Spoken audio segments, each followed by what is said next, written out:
रसूलुल्लाह सल्लल्लाहु अलैहि वसल्लम ने फरमाया कि मोमिन वो है जो एक बिल से 2 बार नहीं डसा जाता। आपको तो 2500 मरतबा डस दिए। ये मुरादाबाद का वो ईदगाह है जहां पर 1986 में अगस्त के महीने में ईद उल फितर के दिन 600 मुसलमानों को गोली मार दी गई थी। यहां पर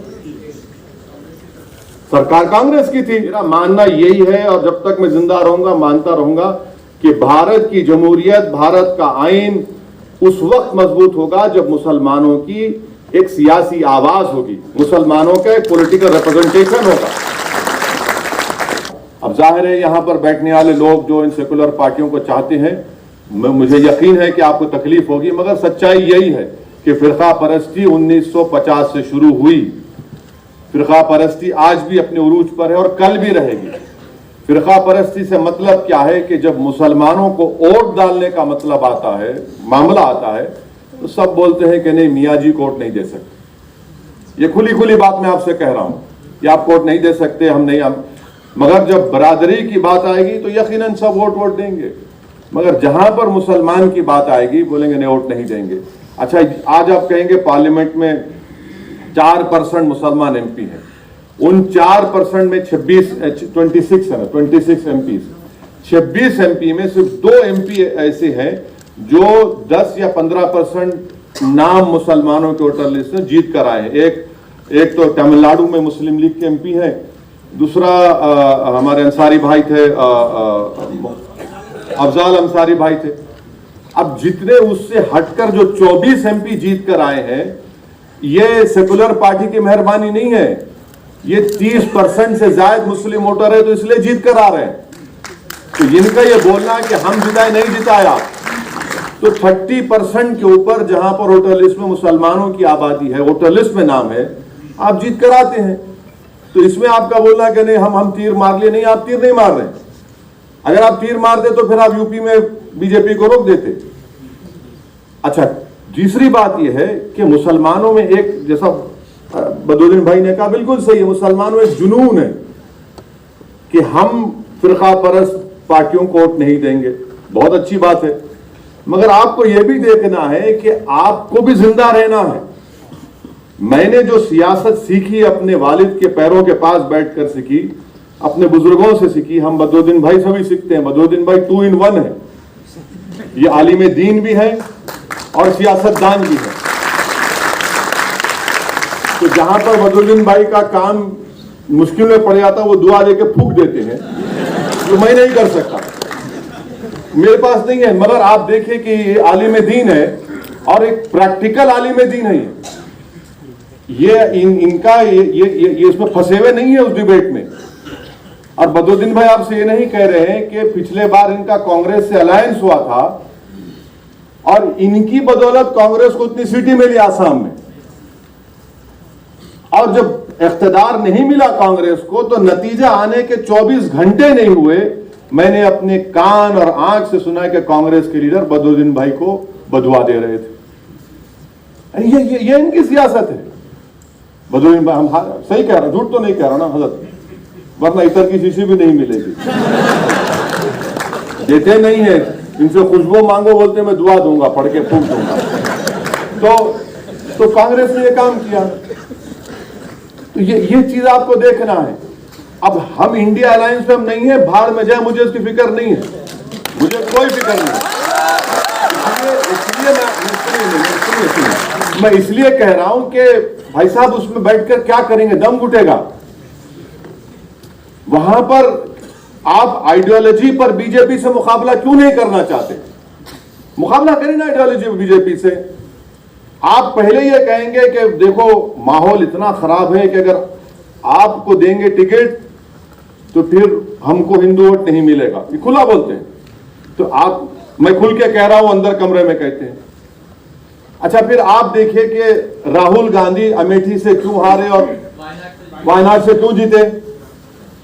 वहां पे असदुद्दीन ओवैसी नहीं लड़ा इलेक्शन, वहां डील नहीं हुई मेरी बीजेपी से, नहीं हुई डील मेरी, मगर वायनाड से जीते। क्यों जीते वायनाड से? क्योंकि मुस्लिम लीग है वहां पे, मुस्लिम लीग ने उनको डूबने से बचा लिया। और मैं आपको बताना चाह रहा हूं कि मैं हमेशा ये कहता हूं कि अल्लाह हजरत इस्माइल रहमतुल्लाह अलैह की खबर को नूर से भर दे। उनमें वो विजन था कि उन्होंने मुस्लिम लीग को जिंदा रखा। वो काम उसके बाद तंगल फैमिली ने उसको लेकर आगे बढ़े और बड़ी कामयाबी के साथ इंडियन मुस्लिम लीग केरल में काम करती है। और वहां पर अभी आपने बताया पीटी मोहम्मद बशीर साहब ने एजुकेशन मिनिस्टर भी थे कि किस तरीके से मुस्लिम लीग केरल में काम करती है और अपनी ताकत पर जीतती है, और उनकी ताकत के बगैर कांग्रेस इख्तिदार में नहीं आ सकती है। तो ये जो सियासत है इसको समझने की जरूरत है। मगर जो हिंदी बेल्ट की सियासत है वहां पर मुसलमानों को एक फैसला लेना पड़ेगा।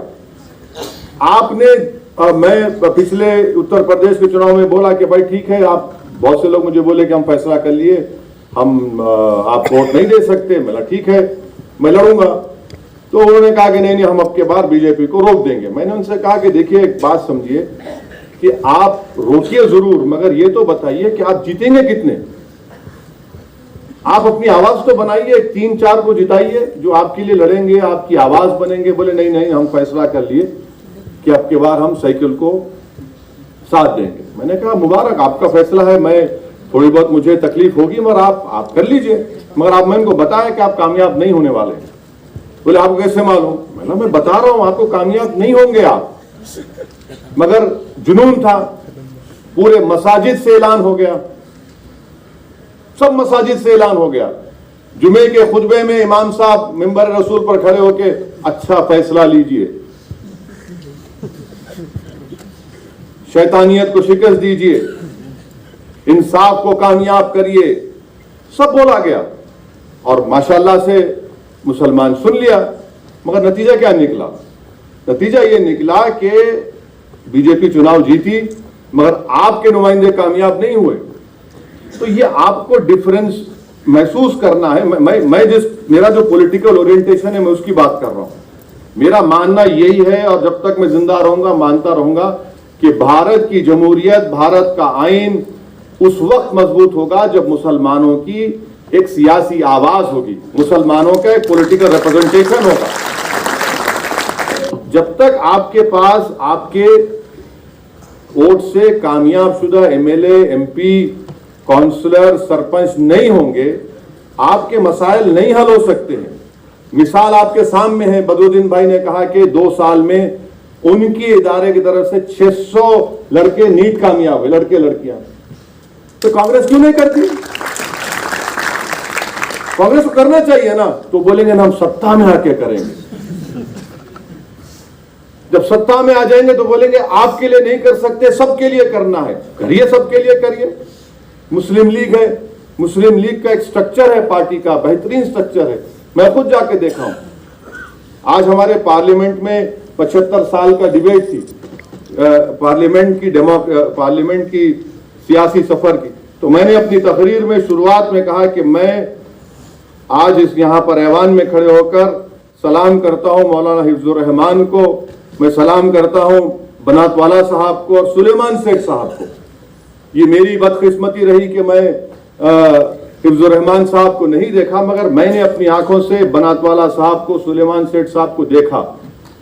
मैंने इनके साथ सफर किया, बनात वाला साहब के साथ। मैं उत्तर प्रदेश गया तो सबसे पहले बनात वाला साहब के साथ गया, 1996 में गया था और मैंने बनात वाला साहब को रोते हुए देखा रामपुर में। मैं बनात वाला साहब को मुरादाबाद में रोते हुए देखा और वो मुझसे कह रहे थे कि ये देखो, ये मुरादाबाद का वो ईदगाह है जहां पर 1986 में अगस्त के महीने में ईद उल फितर के दिन 600 मुसलमानों को गोली मार दी गई थी। यहां पर सरकार कांग्रेस की थी, ये बात नहीं करेंगे, मगर आप वोट उनकी देंगे, सेकुलर जिंदा रखना है। देखिए एक बात सुनिए, अगर आप मौलाना बैठे, हदीस शरीफ को तो मैं बयान नहीं करूंगा, मगर रसूलुल्लाह सल्लल्लाहु अलैहि वसल्लम ने फरमाया कि मोमिन वो है जो एक बिल से 2 बार नहीं डसा जाता। आपको तो 2500 मरतबा डस दिए लोग, मगर आपके दिलो दिमाग में एक चीज बैठी हुई है कि नहीं हमको इनको ही वोट देना है, ये डिलीवर करेंगे। डिलीवर नहीं कर सकते। देखिए अगर कोई चुनाव हो भी जाता है और सरकार बदल भी जाती है, नफरत कैसे खत्म होगी बताइए आप? नफरत तो उसी वक्त खत्म होगी जब आपका कोई लड़ने वाला होगा, जो आपकी बात करने वाला होगा। मैं, बदरुद्दीन भाई, हमारे ईटी मोहम्मद बशीर साहब, माइनॉरिटीज के जितने स्कीम्स है उसके बारे में बात करते हैं, बोलते हैं, पुकारते हैं। अभी बदरुद्दीन में बता रहे थे, पार्लियामेंट में बोले तो कोई बीजेपी वाला इनको बोल दिया पाकिस्तान चले जाओ, कुछ बोला आपको तो बदरुद्दीन भाई बोले गेट आउट, उसको कुछ बोल दिया बदरुद्दीन भाई।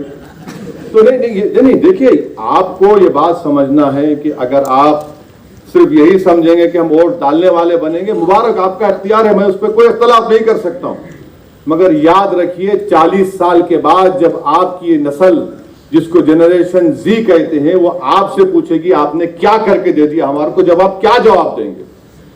आप सोचिए उस बात को। आपका मकसद ये नहीं कि वोट डालना, आप सोच तो लीजिए क्या करना है, आप क्या करना चाहेंगे। आप लीडर बनाइए ना, लीडर क्यों नहीं बनते आप? जब आप हर पार्टी के लीडर को, उसके समाज को लीडर बनाते, आप क्यों लीडर क्यों नहीं बनना चाहते? नहीं हम डरते नहीं, कुछ हो, अरे कुछ नहीं होगा। अब क्या होना बाकी है? अब जेल में आप हमारे लड़के सड़ रहे हैं 3-3, 4-4 साल से। लड़ाई अगर कोई लड़ रहा है मोदी से, तो मुसलमान लड़ रहा है इस जमहूरियत को बचाने के लिए।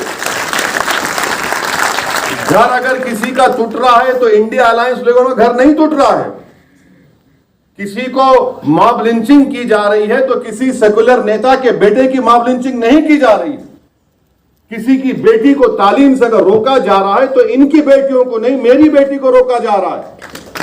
अगर किसी को ट्रेन में गोली मारी जा रही है नाम पूछकर, तो इनको नहीं मारा जा रहा, मुझे मारा जा रहा है। ये इस मुल्क की तल हकीकत है।